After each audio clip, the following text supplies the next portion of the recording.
Hello and welcome back to the Tea and Soju C-Drama podcast, your safe spot for C-Drama chatter. I'm your host, Liliana, and it's time to sit back, grab your tea, and let's chat Asian dramas.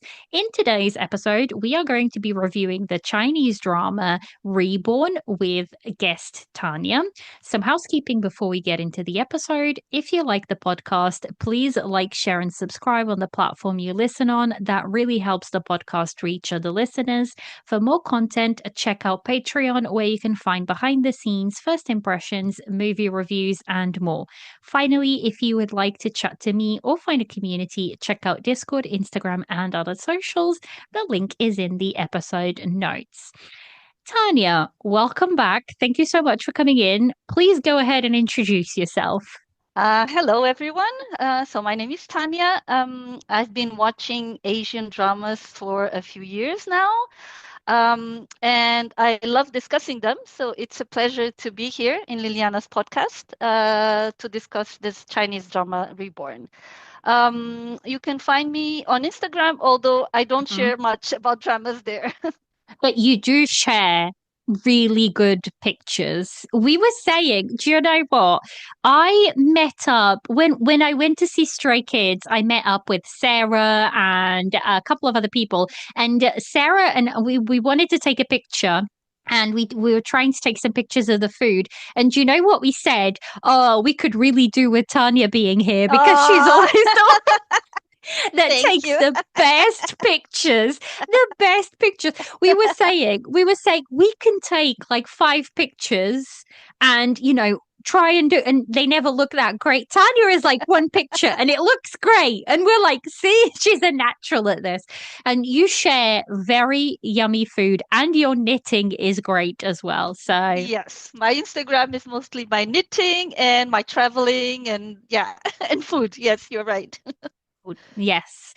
So I know we were just discussing this, and you were saying you haven't been watching much, but what have you been watching? Well, Oh, this has let's been, let's change yes. the question. Let's Yeah. change the question then. So far this year, what have been some of your favorite dramas this year? Let me think. Yeah, this year, I mean, I don't think it has not been a very spectacular drama year, Mm-hmm. I think. But like we discussed, it's better than last year for It sure. is. It is. Yes. Yeah, it's better than last year. So I'm trying to think, what did we have this year? Well, we discussed this. So we had Prisoner of Beauty, which I really, really loved. Yeah. Was it So good. this year? Did we have the first Frost? Was it this year? Or was it? It Yes. was this Yes, year, it right? So was. It this one was. was also another favorite this year. What else? I'm trying to think. K-drama wise, we We were also talking talked about about our this unwritten Unwritten soul. Soul, Mm-hmm. exactly. Our Unwritten Soul, which was also a favorite of mine this year. Oof, I'm trying to look back. I mean, this one that we are going to discuss for sure is a favorite this year. Yeah. Mm-hmm. Um, I'm trying to think what else. See, it's hard when you're like, It's hard. it's like Yeah. when Uh, you're not sitting down with a list and like, because otherwise, yeah. I'm trying to think here. Wait, let me check something because I keep a list, but that's what I do. I keep a list because I otherwise I keep a forget. list, but what else? I mean, there were not many. I know. There was a youth drama, Always Home. I don't know if you watched this one, I Liliana. need to finish that. I need to finish Yes. it. It's on my This list to finish. this was one of my 10 out of 10 dramas this Mm. year, which I didn't have so many. Yeah, and yeah, not much else I have to say. I watched quite a few more, but they were mostly okay. I would say nothing very spectacular. I think maybe The White Olive Tree was not, a 10 out of 10, but close to because it was quite a heavy drama as well. But this one I really enjoyed. Yeah. That was traumatic, but Yeah, I still exactly. think I still think for the White Olive Tree, it is some of Chen Zuyan's best work because God, he really, really acted Yeah, I so much agree. in that drama. It really shows what he can do as an actor. So yeah. We also had this year, what was the name? Um, did you watch the not the first Frost, Flourished Peony at all? I watched a few episodes and I didn't continue because then I wanted to watch together with the second Mm. part. Okay, Second and part is now out. I So there know. you go. So but then I stopped it and I was thinking, okay, when the second part comes out, I will Comes watch it all out. together. Yeah, but I haven't had time yet. But yeah, definitely that's on my list. Do you know what? I think you've done the right thing because I think it'll be much better as watching it all together. Okay. I watched Yeah. it separately, and I wish I would have watched it together because I think it works much better when you watch Hmm. it all Okay. together. There's also But yeah, another drama I didn't finish, which is the drama that we agreed to review later, which is The finish Legend of that drama. Shanghai. Yeah. So I was Yes. really enjoying this drama, but then also I wasn't, there was a time where I wasn't, it wasn't the type of drama that I was in the mood for. So I put it on hold, but I still need to finish it because I was really enjoying it. We will review that one at some point. We have to. But the thing is, for that one, I feel like it's not a summer drama for me. It feels Yeah, like it's true. something that I want to watch more towards, winter time or something. But we'll definitely have to because I also paused it and I need to like finish it soon because otherwise I'm gonna forget everything that happened and then I need to Exactly. start it all over again. I think Um, I will need to start over because I think it's a type of drama where you really need to pay attention to the details. Mm, So I think for sure I will need to start it over. yeah, yeah. But yes, right. So let's get into this. Now, I feel like I was saying to Tanya, this was a drama that aired all the way back in June, but I still wanted to talk about it because I feel like it's a drama that is um it's way heavier than a youth drama and it deals with a lot of stuff and I think it was very interesting. So yeah. So the MDL, we're going to go into the review now and the MDL description reads in 2007, 16-year-old girl Chao Ching Yu and her family tormented by rumors about her sisters Chao Bei Yu's death were forced to relocate from their small county town of Shun-yun to the provincial capital of Huanzhou. In order to quickly restore their family's normal life, Qing Yu, with the help of a classmate, Ming Shang, began searching for the true cause of her sister's death. As the truth gradually revealed, Qing Yu was shocked by the injustice her sister Bei Yu had endured and resolved to seek justice from her. This is adapted from the novel Huan Yu by Qing Yu. It's also 23 episodes of about 45 minutes, which is a really good length, actually. I thought it was a really good length for the drama. This was filmed from September 23rd, 2023 to December 21st, 2023. So it waited. They had it on the shelf for like over a year and a half before it actually aired, which surprised me a little bit because it aired from June 19th, 2025 to June 28th, 2025. This was actually filmed in the coastal city of Chuanzhou, also known by its historical Arabic name, Zaitun. This location served as a major port on the Maritime Silk Road during the Song and Yuan dynasties and was formerly called Sitong Chang, meaning tongue tree city. I wanted to put that in there because it's really pretty. Like the setting is really, really pretty for this. Now, this has a Doban rating of 7.1, which for Doban, that's a really good score. It is, yeah. It is a really good score, and it has an MDL rating of 8.4. And I think it's lower because a lot of the time the characters are not very likable, and it feels very real, and a lot of people don't like to watch that. I think, that doesn't work for a lot of people. Now, this was directed by Liu. Oh goodness, Liu. I've lost me place.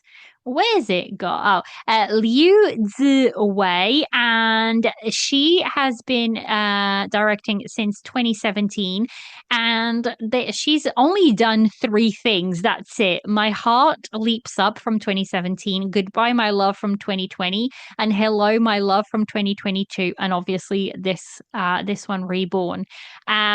Screenwriter is Jing.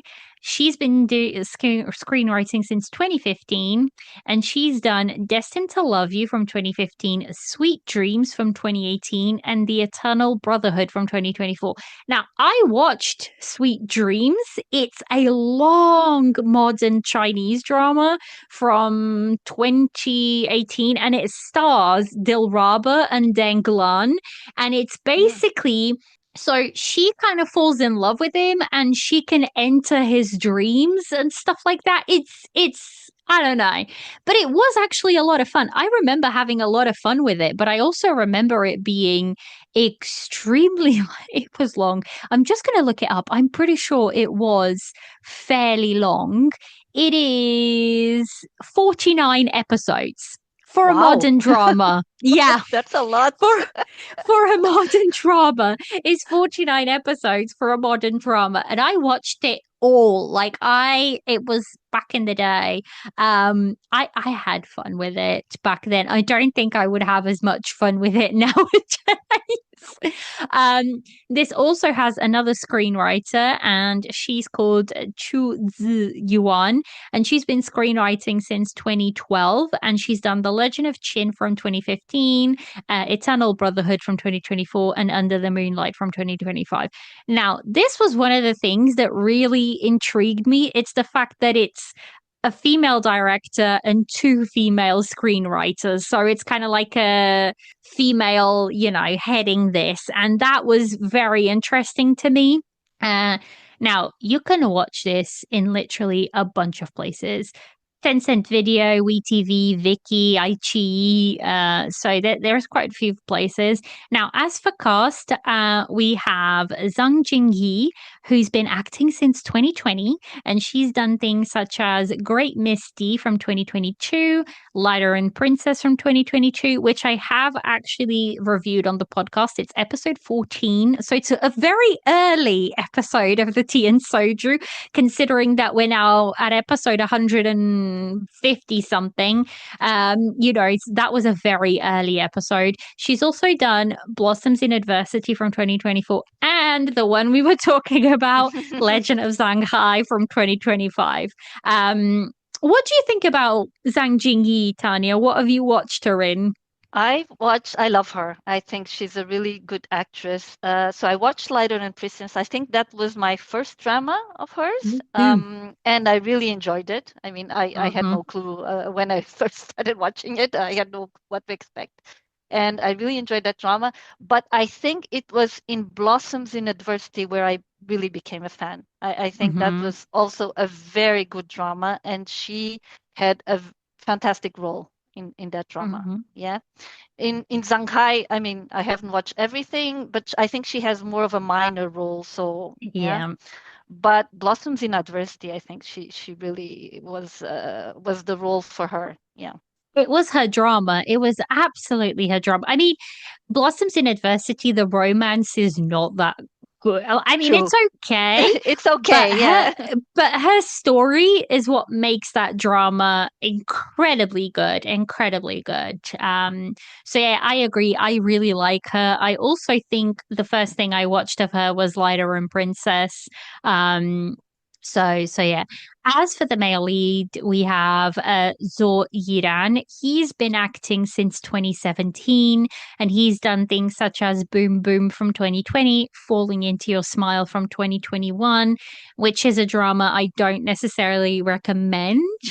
But I did watch it. That was the first thing I watched him in. He was also in The Bond from 2021. I think he's way better known from When I Fly Towards You from 2023 as Zhang Larang. And then you have You Are Desire from 2023. And we have 12 Letters from 2025, which is one of his best roles to date. So yeah, what's your opinion of him, Tanya? I'm a huge fan. Me Okay, too. but that's because When I Fly Towards You is like one of my, I don't know, favorite comfort It's so good. dramas, if Yeah, you yeah, can yeah, call yeah, it yeah. like that. Yeah. I mean, everything about it, I've rewatched it like, I don't know, 2 or 3 times already. I Mm-hmm. love it. It's Mm-hmm. yeah, one of my comfort dramas.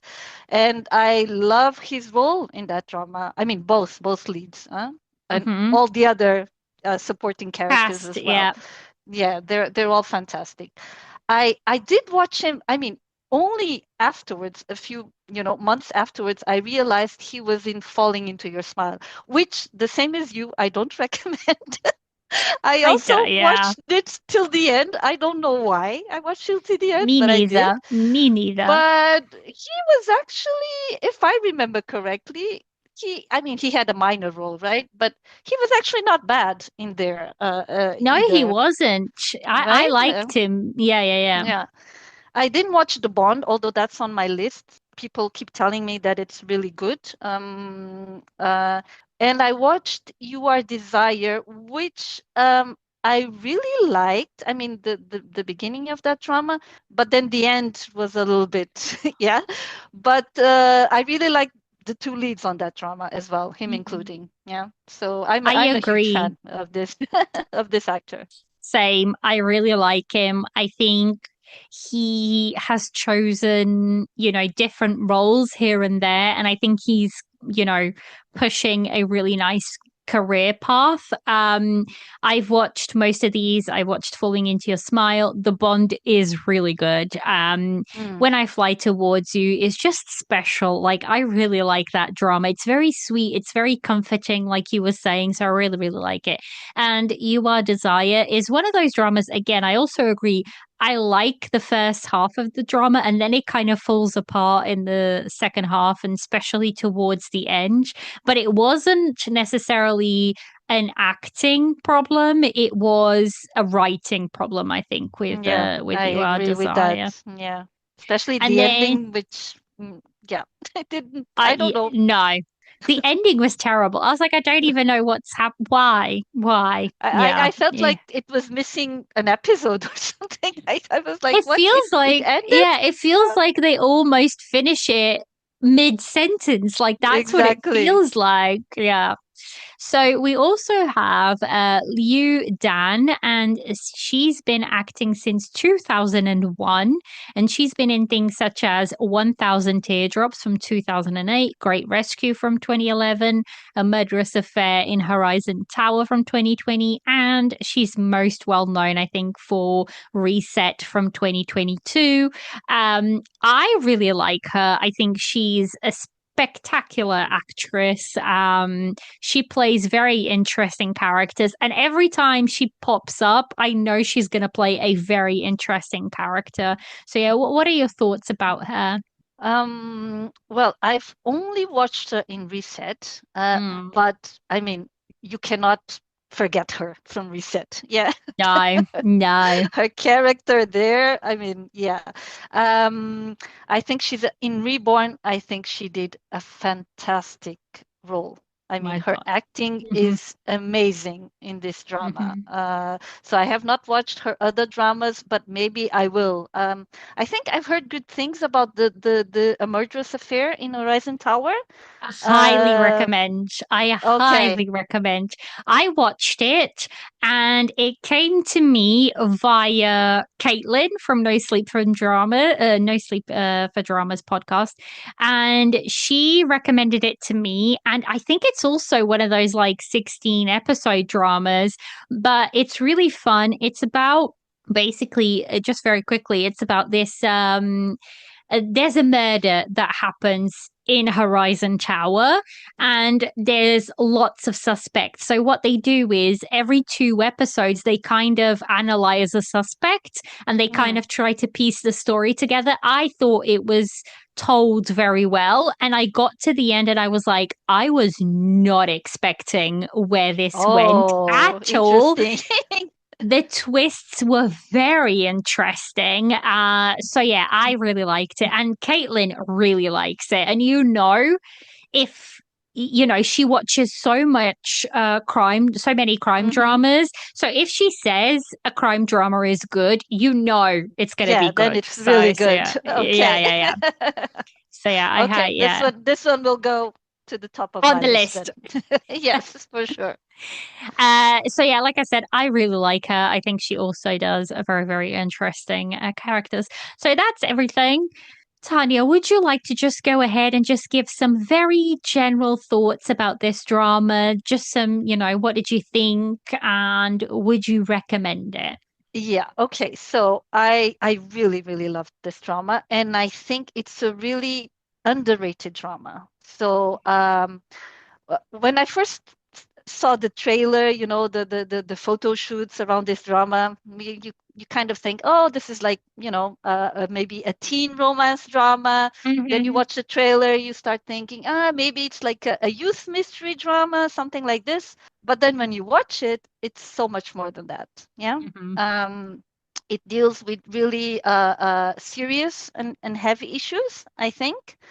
And they managed to pack this into, I think, 23 episodes. Yeah. Yeah, which was, it's amazing. I mean, I don't know how they did it, but yeah.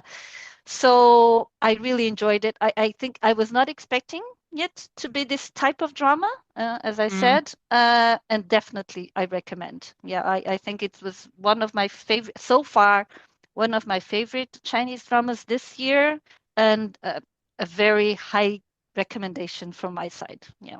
Yeah, I agree. I highly recommend this one to the point, like I said, I really wanted to talk about it because I did like a halfway point through the year, and for some reason I missed this drama off, and I was like, no, I really want to review it because I think I really want to talk about it. And one of the things that I think they did wrong, and it's not the drama, what they did wrong is I think they advertised it wrong. So a lot of people Mhm. were expecting this to be perhaps more of a, fluffier, teen youth drama, but that's definitely not what we got. And I'm so glad it wasn't what we got. And I think even from the description itself, you knew you were signing up for something a little bit heavier because obviously the main characters are going to be investigating, the female lead's sister's death. So there's always, it's always going to be slightly heavier. I think the acting in this is really good. And because it is 23 episodes, like you said, the pacing works incredibly well. There is not one episode that you're bored or that you feel like it's dragging or anything like that. It's very swiftly moved along. It deals with issues like family and respecting your elders and how far you're supposed to go for, respecting your elders and what happens when you choose to go against them and, what are the consequences of that. And I thought it was very, very interesting. I really liked it. I really, really liked it as well. And I would recommend. So let's rate it and then we can get into spoiler territory. So, one teacup, it was something I watched. It wasn't good, but something made me finish. And that's a 1 to a 5.5 on MDL. Two teacups, the okay ones. Dramas I don't really recommend, but they were an okay background watch. And that's a 6 to a 7 on MDL. Three Teacups, the enjoyable ones. Good dramas, they were enjoyable, and I would recommend to people who enjoy this genre, and that's a 7.5 to an 8 on MDL.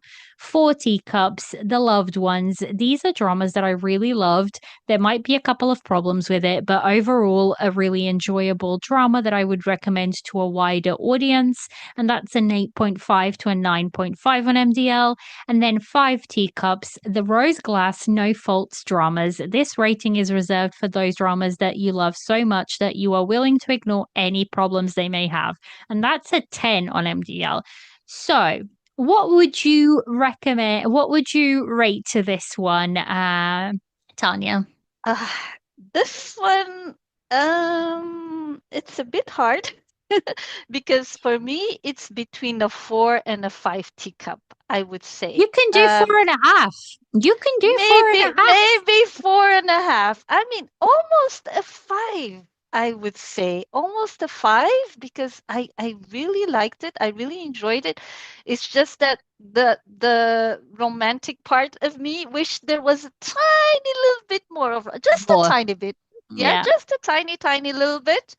And it would have been just perfect. But I'm not sure, for the type of drama that it is, maybe it's not needed. I mean, thinking about it now out loud, that's just a little thing, for Yeah, me. yeah, yeah. So maybe close, very, very close to 5, I would So say. 5. I would agree. I think mine is like if I gave it a 9.5, I think. So that's like a 4 teacups, but it's like a Hmm. high 4 teacups, I think. It is a heavier show, but I think it's so well written that overall, it's just a really good one. If you're prepared to handle those kind of heavier topics and heavier scenes, then it's definitely one that I would recommend to a lot of people.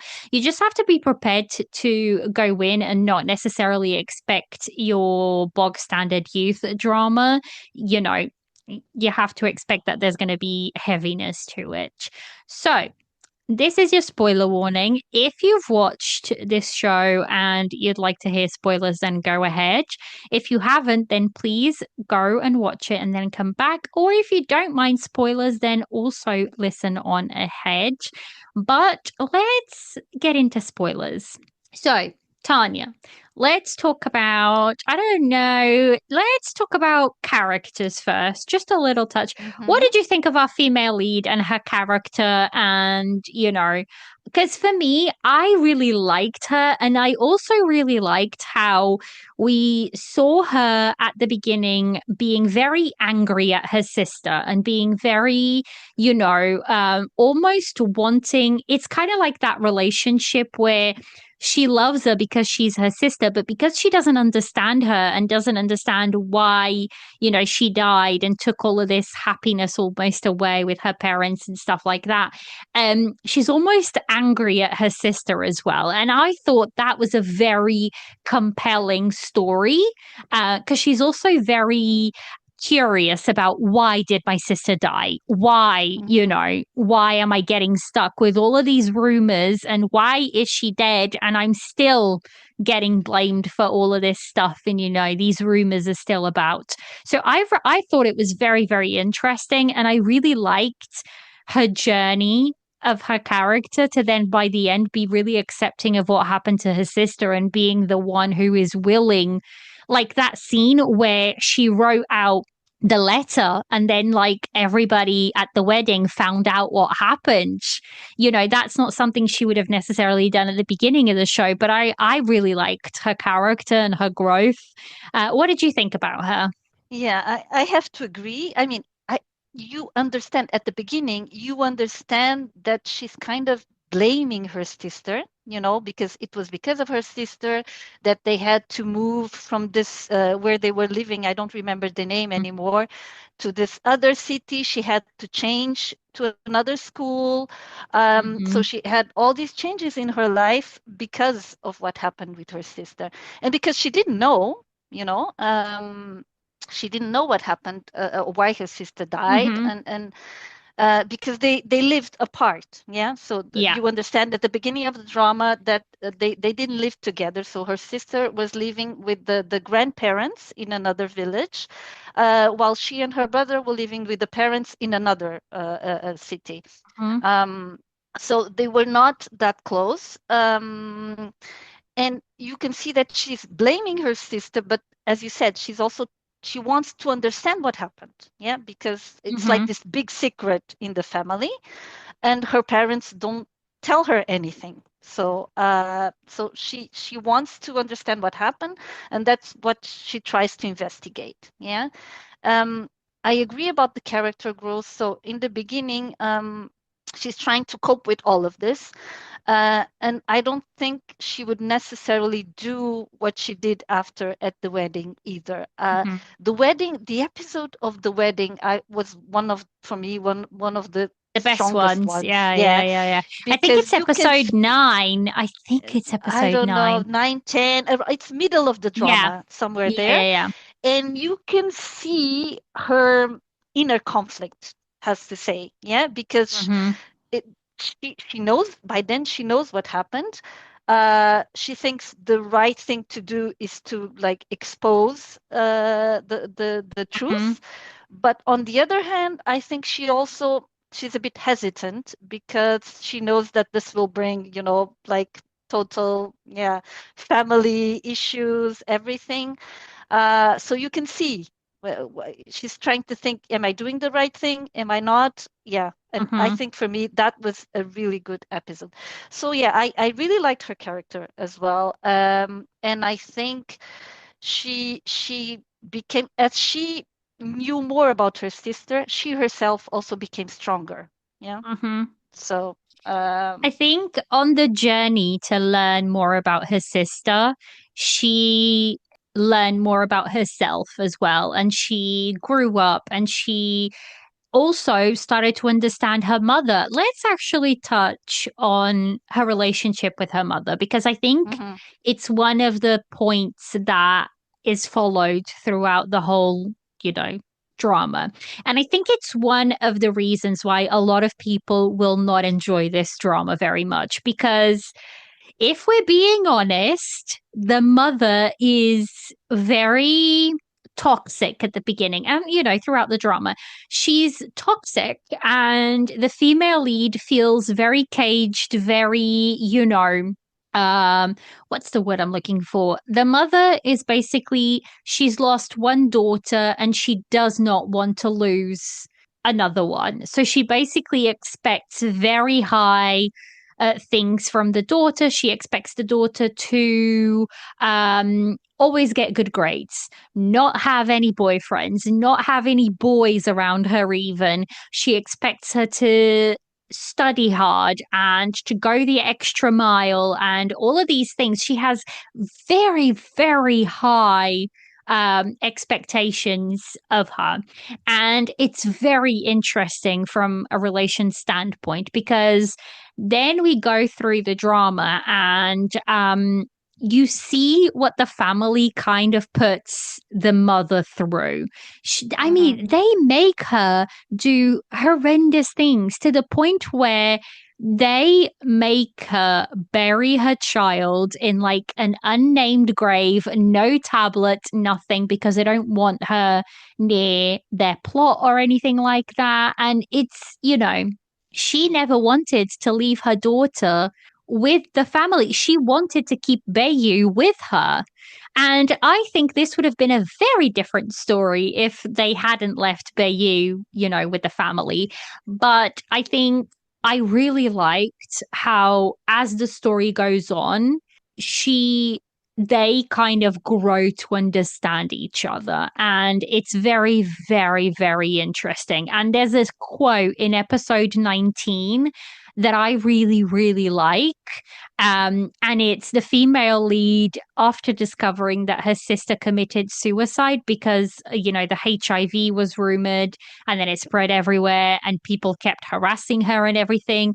And she says, I understand now why my mum and dad decided to send her peacefully and not tell us the truth because words kill and they killed Bayu in front of mum and dad.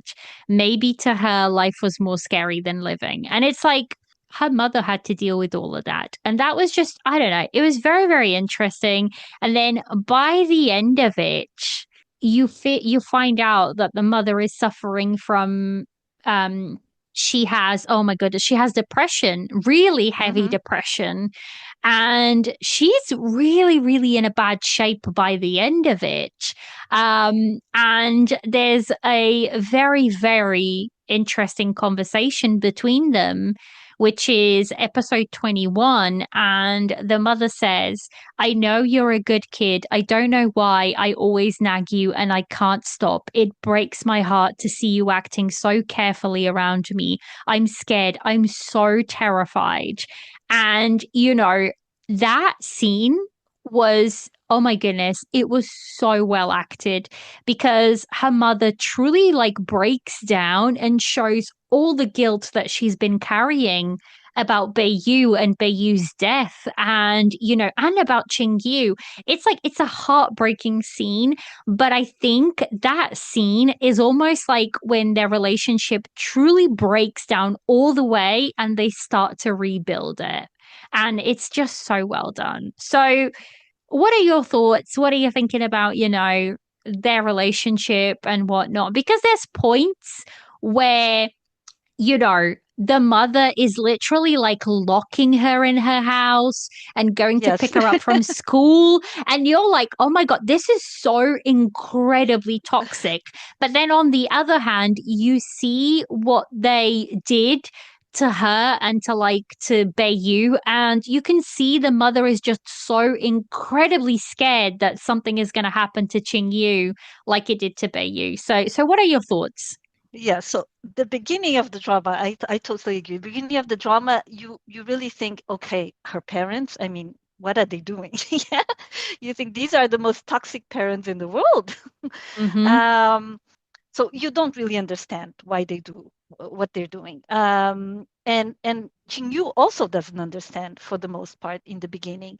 But then for me, just another note is, although I love the leads in this drama, I think the most outstanding character was definitely the mother. For me, she was the MVP of this show. Yeah, and I think that's why she's also listed as one of the main roles, right? If I'm not She is, mistaken. yeah, yeah, yeah. Yeah, so she's not even a supporting role. She's one of the main roles, which you totally understand when you watch this drama why. Um, so for, I don't know, half of this drama, you think this is maybe the normal, typical Asian parent attitude, Mm, yeah, where they want, their children to be the best. As you said, they want them to study, not to have boyfriends, all of this. Which is very typical for Asian, yeah. families. Yeah.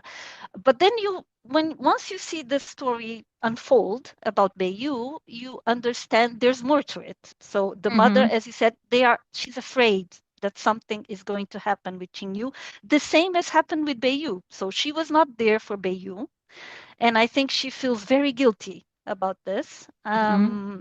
about everything that happened, because they left her behind, and they were not there for her. And then everything that happened with Beiyu, later you learn that she had an abortion, all these things. Yeah. Mm-hmm. Mm-hmm. So I think the mother feels really guilty about this, and that's why she's trying to do better for Qingyu, to try to protect her. But of course, Qingyu doesn't know this. Yeah. Yeah. Um, and I really, the way they portrayed the character of the mother, I think was really good storytelling. Yeah.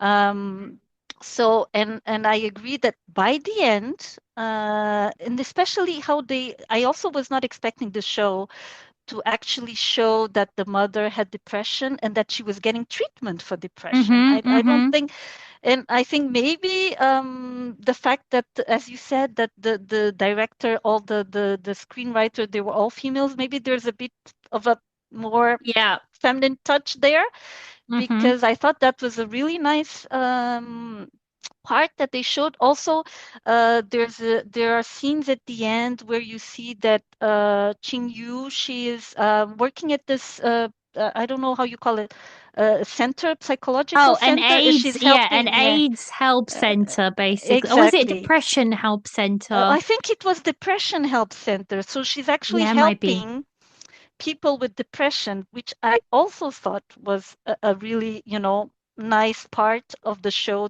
it complements the part with the mother, that she wanted Mm-hmm. to help Mm-hmm. other people like her sister. She couldn't help her sister, so she's trying to help people who had the same problem as her Mm-hmm. sister.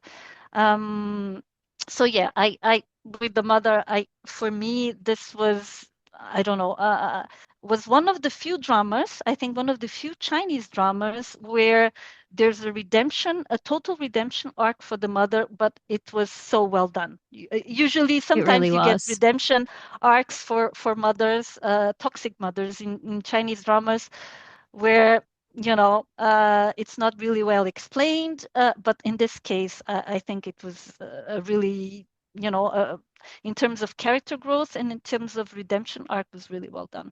Yeah, I agree. I think it was just well written, and I think you empathized with her and you understood where she was coming from. And like I said, it's the fact that she truly breaks down and she truly has remorse of what's happened. And she truly like apologizes to Ching Yu and she's like, I was so incredibly scared of losing you like I lost Bayu, that I over protected you and I overcrowded you. And I think that's a realization that we don't really see in dramas happening. And it's the fact that, they kind of come together and have that talk, and I really really really enjoyed that. And like you said, I think this drama deals really well with a lot of things with AIDS. And I was reading up, and AIDS is still very much something that's quite stigmatized in China. Hmm. So the fact that they're talking about it and, they used it in the story, but they showed both sides, didn't they? They showed the side of people stigmatizing it and people making it, way more horrible for the person, to the point where it led Bayu to kill herself because she was just at an end. Because, like Ching Yu's character says, words can kill way worse than any other action. And the fact that she kept getting all of these messages about, her AIDS diagnosis and whatnot, and that was very, very interesting to me. The fact that they went there with AIDS, but then they also showed the other side. They showed that there was AIDS help centers and there was help out there. And I really, really liked that they showed both sides of the coin. And then with the depression as well, they showed that the mother did have depression and she got treatment. And it wasn't like a sentence of, oh, she's getting treatment. It actually showed her going into the Hmm. hospital and getting treatment, which I thought was so incredibly well done. And like you said, then Ching Yu getting, the job of going in. I think it's like a psychologist office or Yeah, something that she something like kind of, that. Yeah. yeah, she kind of works at or volunteers at, and she's like helping other people. And I just thought that was so incredibly well done. But let's touch on the family in general and like Beiyu's story, because although Beiyu is in fact a dead character, she's a very big character in this story because she's kind of like what starts off the whole story in terms of her sister wanting to find out what's wrong. Because in the beginning, I think they tell her that she dies from a burst appendix or something like that. Yes, And then appendicitis. Yes, yeah, true. and then she realizes that that's not the case. And then, Hmm. you know, a lot of people start telling her, no, no, no, your sister died because she had AIDS. And Yeah. then, you know, the truth is so much darker. It's so much darker than like what we thought was initially the story. And I thought, so I think it's like episode 11, which is the wedding scene, which is when we kind of everything blows up. And it's when you find out like the truth, you know, the whole truth.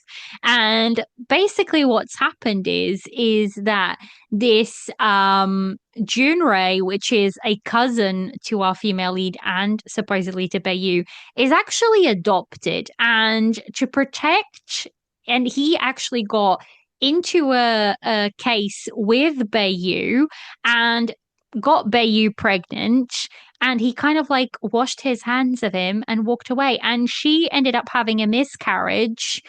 And you know that she really suffered with that because so Bayu is kind of left with her grandparents, and she's very beautiful. The actress is stunning, and a lot of people are always like, oh, she's so pretty but she's vulgar, she's this, she's that, and they're constantly on her case.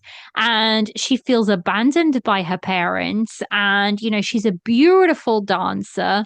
And you know, the only person who kind of understands her is June Ray, and they get into a secret relationship because to everybody else they're cousins, but they're not because he's adopted. But then to protect her, um, the family kind of makes her out to be the bad villain. And no, no, no, June Ray never had a relationship with her. He's the golden boy.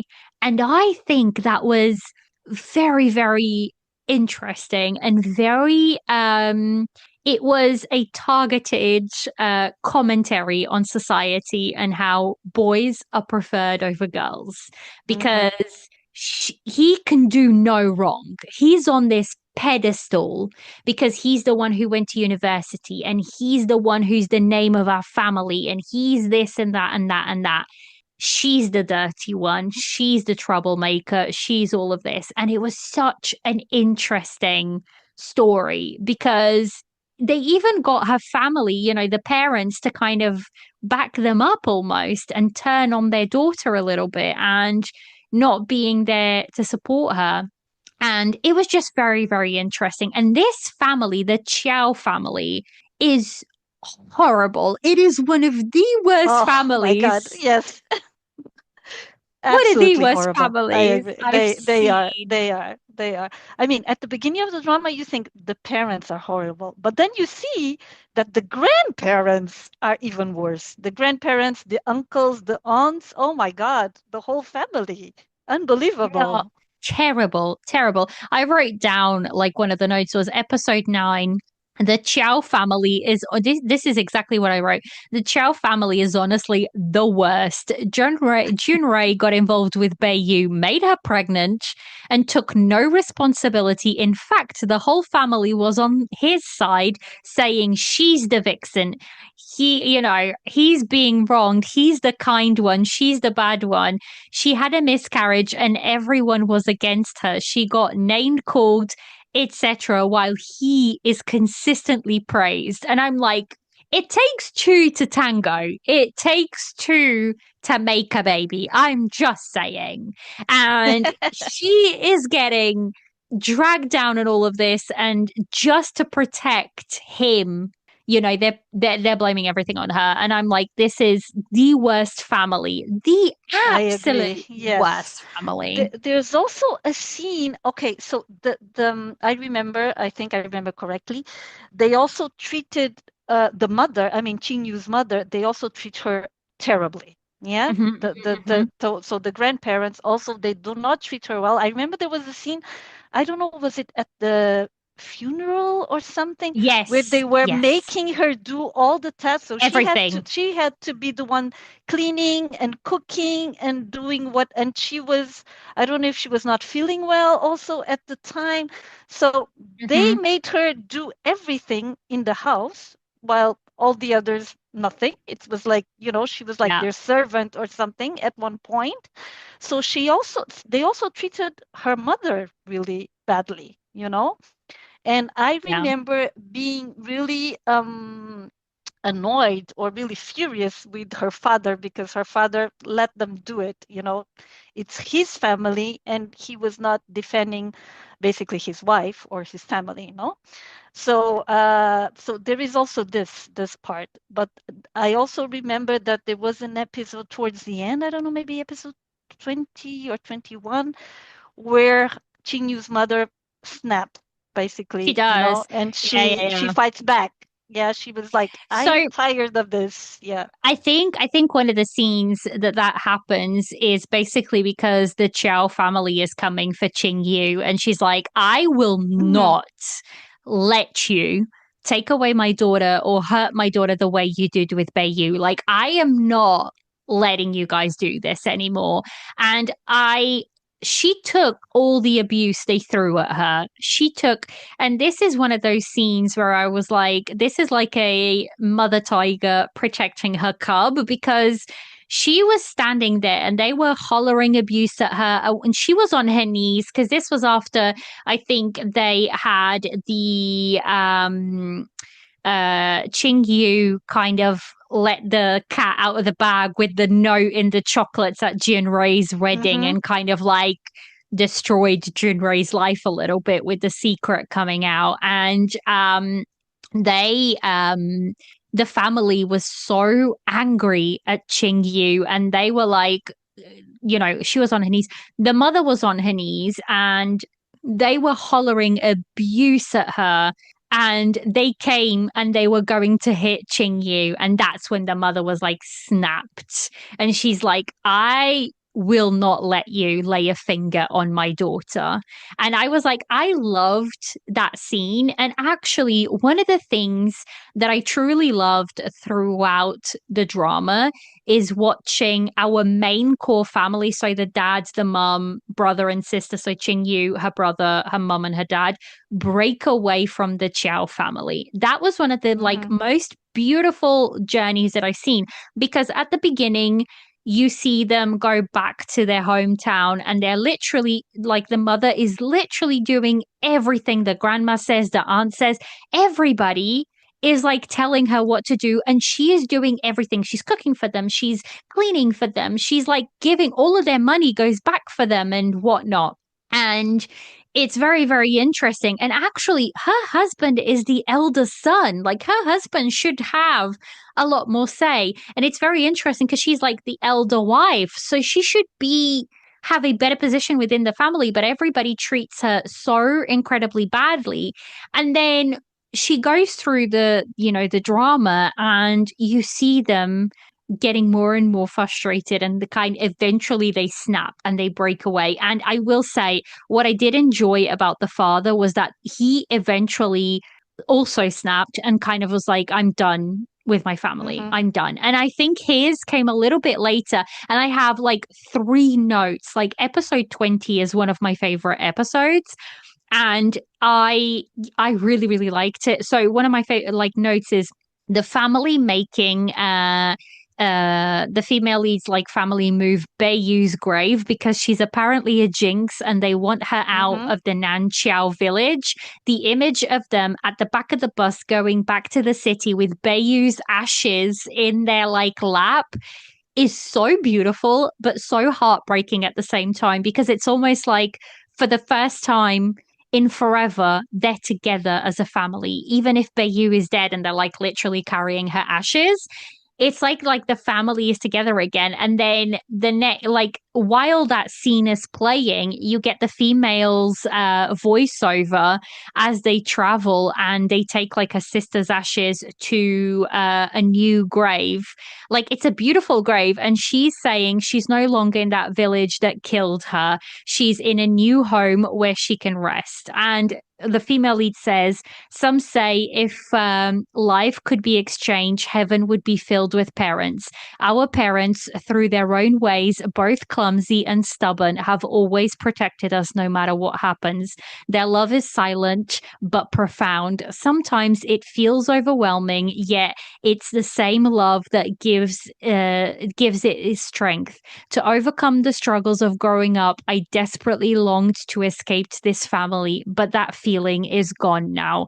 And I'm like, I love that whole quote because it's so beautiful. And it's like, she's truly grown up, hasn't she? Because she understands where everything is kind of like coming from. And then the mother, like they're at the grave, and the mother says, Bayu, this place is nice, isn't it? Your brother and sister are right. Home is where we are. This place is close to Hanzu, Mm-hmm. so we will be able to visit you often. And I'm like, this is like one of those. I was sobbing, like sobbing watching this scene. It is one of my favorite points of the drama because it shows how far this family has come. And I think they're truly grieving now together. And it was just beautiful to see. Beautiful to see. What did you think, Tanya, about this kind of like part? Yeah, I remember this scene. Yeah, also one of my favorites. I didn't cry, but I did cry at this other scene. I think maybe it's a bit later, where the four of them are in their new house having lunch or something, and they're all Mm-hmm. Mm-hmm. together and they're having this conversation, and they're all, happy. You can see that they're all Yeah. happy as a family again. And this was the scene that really touched me. Mm-hmm. This scene I was sobbing. I was like, oh my Yeah. God, finally, and I think that's maybe also the title of the drama, Reborn. They're all Mm-hmm. reborn as a family again. And that was really beautiful, I think. So yeah, I mean, I agree. This, for me, the mystery of Bayou was maybe the first half of the drama, and then Yes. the second half is, the growth of the characters and the family together. Yeah. Mm-hmm. Mm-hmm. Um, Agree. I agree. I will say, let's switch gears a little bit and talk about mm. the male lead Oh yeah, because we haven't talked normally, about him yet. yeah, but what I thought was very, very interesting, it's the fact that the female lead has a big story. Like there's a lot of story for her to tell. So Hmm. normally when this happens, the male lead story is not as interesting. But actually, his story was also fairly interesting because Hmm. his parents were separated and he had a very bad relationship with his father, and it turns out that things were not quite as he thought, and his father did a lot of things or took on a lot of blame. He blamed his father for his mother leaving, and that wasn't the case. And, his father took a lot of blame. And that was also a beautiful relationship to see develop because by the end, the male lead's mother finally kind of confesses to him that, you know, this is what happened. It wasn't your dad's fault. This is what happened. And it was, to me, that was beautiful to then see him start to heal the relationship with his father. It was a very, like, I think this drama is a very heavy focus on family with a little Hmm. bit of youth thrown in there, but it's like it's more of a family drama. And I thought the male lead storyline was also interesting. His growth and where he ended up was also very, very interesting. What did you think about like his story Yeah, with his I family? I agree. Maybe, I mean, his story maybe was not, made as relevant as the female leads, Yes, but yes. definitely was interesting. I mean, in the beginning, you see that he's so angry with his father. Yeah, he has all these anger issues towards his Hmm. father. He was raised. We understand later that he was raised by his grandfather, I Hmm. think. So when his mother left, he's raised by the grandfather. His father is a doctor, so he's absent a lot. Very So didn't busy. have a Yes. yeah, very busy. Didn't have a lot of time for his son, and obviously he resents it. Yeah, the son resents Mhm. this and is very angry. But then, as you said, I loved how in the end they came together. So once he understood how the separation happened. Also, another character, I mean, a secondary character that I really liked was the father's girlfriend, I think we can say. Oh, yes. Yeah, the Yeah, nurse. Yes, yes, the yes, yes. I nurse, really liked her. which, yeah, I really enjoyed her character. I mean, she was a very supportive character. In the beginning, you Mhm. also see that the male lead, he's a bit, once he finds this out, he's also angry about this, but then they also have a nice relationship, him and the nurse. And I really liked how in the end he actually tried to get them together again. That was Yeah, he really did. He did. nice, right? Mm-hmm, mm-hmm. So I really like I don't remember, Ming Cheng, right? That's his name, I think. Yes, yes. Yeah, the male So lead. Yeah. I really liked his story as well. And how he also had a broken family, we can say Mm-hmm, this, but in the end they managed to kind of reconciliate, kind of a reconciliation again, mm-hmm. and actually being together again as a family. So Yeah.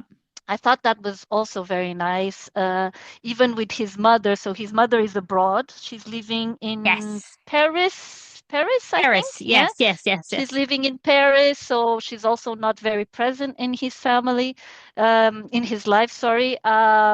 But then he goes to be there. He goes to university there or something, if I remember correctly, or he goes a few years abroad to study. And he also tries to rebuild this relationship with his mother. Yeah, so you can Yeah. see also throughout the drama that she tries to rebuild the relationship with his mother. Um, so I thought, yeah, that part was also very, very nicely done. And again, it's a different type of family issues, but yeah, I think this drama is really focused, as you said, in family type of problems. So you have Mm-hmm. the female lead with her type of problems in her family, and the male lead, and then yeah, the growth of both families Yeah. happens. Um, so what I there was something else I wanted to say, but now I don't remember. So let's go to the next. I really liked you touched on it very slightly. The fact that he does go away to study because that was always his plan. And I really liked that just because, these two kind of liked each other and whatnot. Sometimes in youth dramas, they're like, oh, we're together now, so I don't want to go away and whatnot. Hmm. But I really liked that they both had their plans for life and that just because they liked each other, it didn't stop them from pursuing their dreams. I will say, like you said earlier on, I know it's not that type of drama, but I do wish we had just a little bit more Yeah, romance, just just a a teeny touch bit. more, I have to just a say, touch more. I was not up to the, almost the last episode, which is when we get a little bit more of romance. But I Mm-hmm. was thinking, oh my God, this is not going to happen. I was almost thinking, we are not even getting, not even a little kiss, not even getting them together again. But then we have the last, I don't know what, 20 minutes, I don't know how much, like It's 15 minutes, literally in 20 the minutes. last. Yeah. So Yeah. I wrote it down because I really really liked it, and they meet again at the lighthouse where Hmm. they kind of that's where they parted ways. That's where he said Yes. goodbye to her when he went away. And he says to her, I told you, every time you turn around, I'll always be there. And it's beautiful shot by the beach, and it's really, really Hmm. beautiful. And then to me, I loved so the very last thing that is said in this show is They say the person you like is a lighthouse forever, illuminating on the sea. It's a promise, persistence, and amidst struggles, and light and hope in the darkness. Every day it guides you towards where your true love is. Even after all the paths I've taken, they still led me to you. I strongly believe in the legend of the lighthouse. People who part beneath it will reunite there. And I'm like, it is beautiful, Perfect. beautiful. Yes. Perfect ending. Perfect. Like, well, we could have had a bit more romance, but But yeah, that I agree. Yeah. What that we had quote, was good. Yeah. yes. And I definitely want to touch on something else. It's the fact that even the side characters had very interesting stories. For example, Mumu.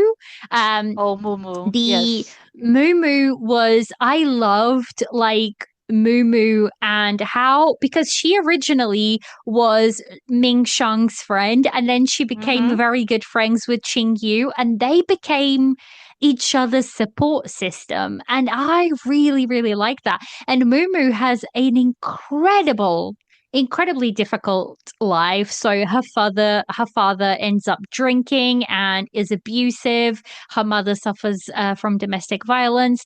But then towards the end, we sort of find out that her father has cancer, and it's Mm-hmm. a very interesting story because Mumu is like, this man has, you know, I hate him and I love him.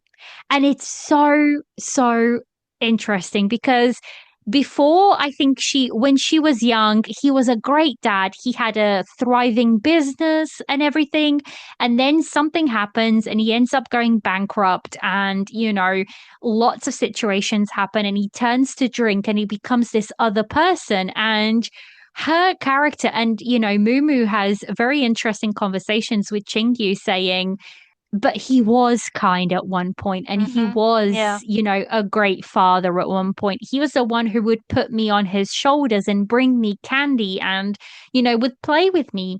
So it's so interesting because she's then saying I still want to save him, like I want to try and borrow the money and find the money to save him, and then he ends up dying and she's like, you know, I don't know what to do with this. And again, I'm shocked that they do all of this in 23 episodes because normally when it's this amount of time, you think, oh my goodness, the side characters are just going to be very minor side characters. But no, there's stories and they're developed and they kind of, have their own path. So I love that. She was like one of my favorite characters as well. Yes. I One of really mine liked too. Mumu. Yeah. Yeah. So Mumu, I tell me mean, your thoughts. yes, I one of the things I really enjoyed was Mumu and Chinyu's friendship for sure. I Mm-hmm. mean, they Mm-hmm. were there for each other through, all the bad parts, everything. And I really liked how even after, because Mumu is, I think, a year older or something like this. Mm-hmm. So Mm-hmm. even after Mumu goes off to university, they still keep in touch. So they're still friends. Um, so the friendship did not die. About her family situation, I agree. I mean, I don't know how they managed to put even one more family, one another broken family into the story, but Yes. they did, and they handled it so well, I think. And I think what one of the things that I like about this drama is that it's such a realistic situation. I mean, we know Mm-hmm. these things happen, this is what happens in real Mm-hmm. life. And this dilemma that Mumu had, of course, he's her father, so she loves him, but on the other hand, you know, he's abusive. So yeah, so you're always in this kind of, as you said, I love him, but I also hate him. Yeah. Mm-hmm. And you can see all this dilemma going through Mumu and in the conversation she has with Qingyu, indeed. Um, that scene of the money I found also very interesting. Yeah, because Mm-hmm. it's a really it's a hard place to make this decision. Yeah. So I'm really surprised as well that the drama managed to pack so much into just these 23 episodes. Yeah. Yeah. I think ultimately what this drama is a story about how complicated family is Mm-hmm. and how complicated feelings in family are. From everything from breaking away from toxic family members and how difficult that is to, mending relationships and growing together and moving on. So I feel like that's probably one of the things that people didn't like or didn't want to watch this drama is because it is real. It is very realistic. And some people don't enjoy that. But for me, I really, really liked it. And I think if people go in with the expectation of we're gonna get a family drama, we're gonna get lots of big emotions and that, and not expect romance because that's just like a very minor plot where the female lead and the male lead kind of help each other throughout, their lives. I don't know. I saw that you put down that, about them being connected in childhood. I honestly had forgotten that. So that's like I did. I put it there because I was like, okay, kind of explains why in the beginning he felt so strongly about her, I mhm, guess. mhm. But I didn't feel I don't really enjoy this childhood connection trope. No. For me, doesn't really work so well. So I didn't really think it was needed for this drama, to be honest. No. But okay, No. yeah. They throw it in there. But yeah, I think for me overall, this is a very good drama. The acting's really good. The writing is really good. Um, yeah, I don't know. Have you got any more thoughts that you want to throw out there, Tanya? Not really. I think we touched upon everything that I wanted to discuss. I mean, as a final note, I really recommend anyone to watch this drama. Hmm, Really, hmm. it's a very, very good drama, something that I did not expect to enjoy as much as I did. So a really good surprise for this year. Me too. I agree. I think we've said everything we needed to say. Highly recommend this one. Tanya, thank you so much for coming on and recording this with me. And yeah, that is everything. I hope you guys have enjoyed this episode. This has been another episode of the Tea and Soju podcast, and we hope to see you in the next one. Bye.